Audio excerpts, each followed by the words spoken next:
জাদেজার ওপর ক্ষেপে গেলেন রোহিত শর্মা। সারফারাজ আউট হতেই ফুঁসলেন রোহিত। অভিষেক ম্যাচে সতীর্থ রবীন্দ্র জাদেজার ভুলে বৃহস্পতিবার বড় ইনিংস মিস করলেন ঘরোয়া ক্রিকেটার রান মেশিন সারফারাজ। প্রথম টেস্ট ম্যাচের প্রথম দিনে সারফারাজকে ওভাবে রান আউট হতে দেখে আর মাথা ঠিক রাখতে পারলেন না ভারতীয় দলের অধিনায়ক রোহিত শর্মা। বিরক্তিতে ড্রেসিং রুমে নিজের টুপি ছুঁড়ে মাটিতে ফেলে দিলেন টিম ইন্ডিয়ার অধিনায়ক। রোহিত নিজে এই ইনিংসে ১৭ রান করেছেন। ১৯৬ বলে করেছেন ১৩১ রান। তার মধ্যে আছে ১৪টা ৪ আর ৩টে ৬। রবীন্দ্র জাদেজাও সেঞ্চুরি করেছিলেন। ২১২ বলে ১১০ রান করেছেন।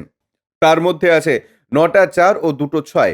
সেই তুলনায় সারফারাজ ব্যাটে যেন বৃহস্পতিবার কথা বলছিলেন। ঘরোয়া ক্রিকেটে সারফারাজ ইতিমধ্যে রান মেশিন নামে পরিচিত পেয়েছেন। বৃহস্পতিবার ছিল তার অভিষেক টেস্ট। ইংল্যান্ডের বিরুদ্ধে রাজকোটের মাটিতে এই হেন সারফারাজের যে বড় ইনিংস করবেন এমনটাই তার কাছে অনুরাগীদের প্রত্যাশা ছিল। সেই স্বপ্নকে বৃহস্পতিবার ভারতীয় দলের এই মিডল অর্ডার ব্যাটার এগিয়ে নিয়ে যাচ্ছিলেন। ৬৬ বলে তিনি ৬২ রান করেন। ব্যাট করছিলেন রীতিমতো একদিনের ক্রিকেটের মেজাজে। ইনিংসে আছে ৯টা ৪ ও ১টি ৬, অর্থাৎ ৬২ রানের মধ্যে ৪০ রানই এসেছে বাউন্ডারি আর ওভার বাউন্ডারি থেকে। সারফারাজ এই ব্যাটিং দেখে মুগ্ধ হয়ে পড়েছিলেন স্বয়ং টিম ইন্ডিয়ার অধিনায়ক রোহিত শর্মাও।